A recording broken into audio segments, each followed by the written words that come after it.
ಸನ್ಮಾನ್ಯ ಅಧ್ಯಕ್ಷರೇ, ನಾನು ಈಗ ಹೇಳಿದ್ನಲ್ಲ, ನಾನು ಶ್ರೀರಂಗಪಟ್ಟಣಕ್ಕೆ ಹೋಗಿದ್ದೆ. ಇದೇ ವಿಚಾರವಾಗಿ, ವಕ್ಫ್ ಬೋರ್ಡ್ನ ವಿಚಾರವಾಗಿ ಶ್ರೀರಂಗಪಟ್ಟಣಕ್ಕೆ ಭೇಟಿ ಮಾಡಿದೆ.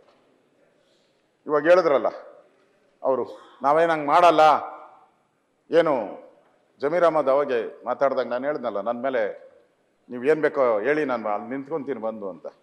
ಯಾವ್ದಾನ ದೇವಸ್ಥಾನ ಕೊಟ್ಟಿದ್ದೀರಾ ತೋರಿಸಿ ನೀವು ಅಂತ ಹೇಳಿದ್ರು. ನೋಡಿ, ನಾನು ತೋರಿಸ್ತೀನಿ ಈಗ. ಶ್ರೀರಂಗಪಟ್ಟಣ ಸರ್ವೆ ನಂಬರ್ 74,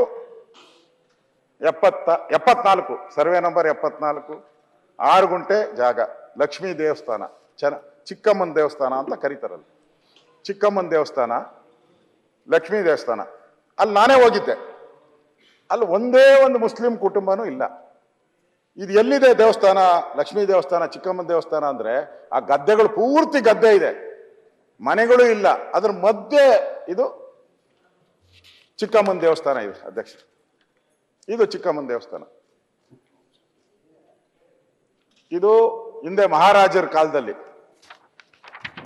ಕಟ್ಸಿರೋ ಅಂಥದ್ದು, ಹಿಂದೆ 400 ವರ್ಷ. ಅದಕ್ಕೂ ನೋಟಿಸ್ ಕೊಟ್ರು. ನಮ್ ಜಮೀರಾದ ಮದ್ದಣ್ಣ ಏನ್ ಹೇಳ್ತಾನೆ, ಹೆಂಗ್ ಕೊಟ್ಬಿಟ್ರು ಅವ್ರಿಗೆ? ಕೊಟ್ರು. ಅದಕ್ಕೆ ನಾನು ಕೇಳಿದೆ ತಹಸೀಲ್ದಾರ್, ಅಲ್ಲಿ ತಹಸೀಲ್ದಾರ್, ನಾನು ಹೋದ್ಮೇಲೆ ತಹಸೀಲ್ದಾರ್ನ ಕರೆಸಿದ್ದಾರೆ, ಎಸಿನ ಕರೆಸಿದ್ದೆ. ಅವ್ರು ಕೇಳಿದೆ, ಯಾಕೆ ಕೊಟ್ಟೆ ನೀನು ಅಂತೇಳಿ. ಜನಗಳು ಒಂದು 1000 ಜನ ಸೇರಿದ್ರು. ಯಾಕೆ ಕೊಟ್ಟೆ ಅಂತ ಕೇಳಿದೆ. ಸರ್, ಕಾನೂನು ಹಂಗಿದೆ ಸರ್, ವಕ್ಫ್ ಬೋರ್ಡ್ ಅವ್ರು ಬಂದ್ಬಿಟ್ಟು ಇದು ನಂದು ಅಂತ ಹೇಳಿದ್ರೆ ನಾನು ಬರಿಬೇಕು ಸರ್, ಬೇರೆ ಏನೂ ಇಲ್ಲ. ಅಲ್ಲಯ್ಯ, ಇದು 400 ವರ್ಷ ಇತಿಹಾಸ ಇರೋದು, ದೇವಸ್ಥಾನ ಪೂಜೆ ನಡೀತದೆ, ದಿನ ಪೂಜಾರ್ ಬರ್ತಾರೆ, ದಿನ ಜಾತ್ರೆ ನಡೀತೈತೆ ಇಲ್ಲಿ, ಹೆಂಗಯ್ಯ ಕೊಟ್ಟೆ ಅಂದ್ರೆ ಏನ್ ಮಾಡ್ಲಿ ಸರ್? ಅವ್ರು ಹೇಳಿದ್ರು, ಕೊಟ್ಬಿಟ್ಟೆ ಸರ್ ಅಂತ. ಕ್ಯಾನ್ಸಲ್ ಮಾಡು ಅಂದೆ. ಕ್ಯಾನ್ಸಲ್ ಮಾಡು ಅಂದೆ. ನೀನ್ ಮಾಡಿಲ್ಲ ಅಂದ್ರೆ ಹುಷಾರ್ ಅಂತ ಹೇಳಿದೆ. ಅವತ್ತು ಫೋಟೋವನ್ನು ತೋರಿಸಿದೀನಿ. ಏನಾನ ಡೌಟ್ ಇದ್ರೆ ನಮ್ ಜಮೀರ್ ಅಹಮದ್ ಅಣ್ಣ ಏನಾನ ನನಗೆ ಟೈಮ್ ಕೊಟ್ರೆ ನಾನು ಜೊತೆಲೇ ಕರ್ಕೊಂಡೋಗ್ತೀನಿ. ಹಾ, ಏನ್ ಹೇಳ್ತಾರೆ, ನಾನು ತೆಗ್ಸಾಕಿದ್ದೀನಿ ಇವಾಗಿಲ್ಲ ಅಂತ ಹೇಳ್ತಾರೆ ಅಷ್ಟೇ. ಇನ್ನೇನು ಹೇಳ್ತಾರೆ? ಅದು ತೆಗ್ಸಾಕಿದ್ದೀನಿ. ನಾನು ಹೋದಾಗೆ ತೆಗ್ಸಾಕ್ತೆ. ನಾನು ಓದ್ತಾ ಇದ್ದಂಗೆ ಶುರುವಾಯ್ತು.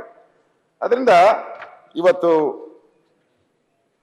ಈ ವಕ್ಫ್ ಬೋರ್ಡ್ ಅನ್ನೋ ವಿಚಾರ ನಮ್ಮಲ್ಲಿ ಬಹಳ, ನಮ್ಮ ದೇಶದಲ್ಲಿ ಆಗಿದೆ. ಬಹಳ ಮುಸ್ಲಿಂ ಖಡಕ್ ರಾಷ್ಟ್ರಗಳಿದೆಯಲ್ಲ, ಖಡಕ್ ರಾಷ್ಟ್ರಗಳು.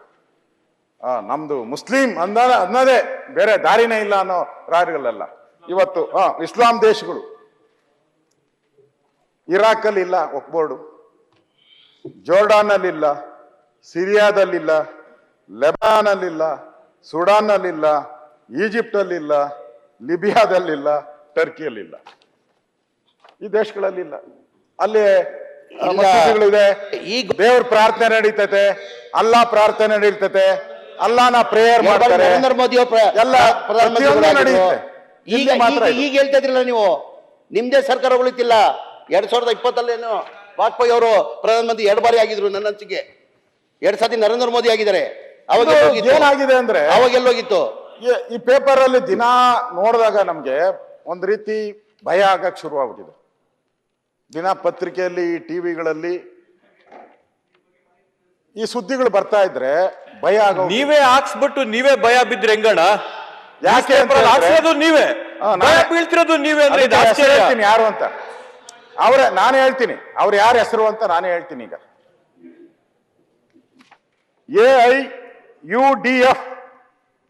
AIUDF ಮುಖ್ಯಸ್ಥ ಸಂಸತ್ ಸದಸ್ಯ ಬದ್ರುದ್ದೀನ್ ಅಜ್ಮಲ್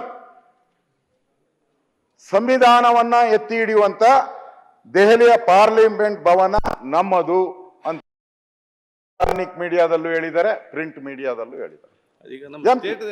ಅಲ್ಲ, ಅವ್ರು ಕೇಳಿದ್ರಲ್ಲ. ಆಮೇಲೆ ಮೌಲಾನಾ ಅಬುದಾಬಿ ರೆಹಮಾನ್, ನ್ಯಾಯಾಲಯದ ಮಾತನ್ನ ನಾವು ಕೇಳಲ್ಲ, ಸಂಸತ್ ನಿಮ್ಮದಾದರೆ ರಸ್ತೆಗಳೆಲ್ಲ ನಮ್ಮದು ಅಂತ ಹೇಳಿದ್ದಾರೆ. ಮಂತ್ರಾಲಯನೂ ಹಾಗೆ ಹೇಳಿದ್ರು ಸರ್. ಅದು ಮಂತ್ರಾಲಯಕ್ಕೂ ಬಿಡಿ, ಅದಿರ್ಲಿ. ಇನ್ ಕರ್ನಾಟಕ ಕೇಳೋಣ. ಅವ್ರು ಕರ್ನಾಟಕ ಅಂದ್ರೆ ನೀವು ಕರ್ನಾಟಕದ ವಕ್ಫ್ ಬೋರ್ಡಿನ ಮಾಜಿ ಅಧ್ಯಕ್ಷ ಶಫೀಜಾ ಆದಿ, ನನ್ನ ಸ್ನೇಹಿತ ಸಾಬ್ರು, ನನ್ನ ಸ್ನೇಹಿತ. ಅರ್ಥ ಆಯ್ತು. ವಿಧಾನಸೌಧ, ವಿಕಾಸಸೌಧ,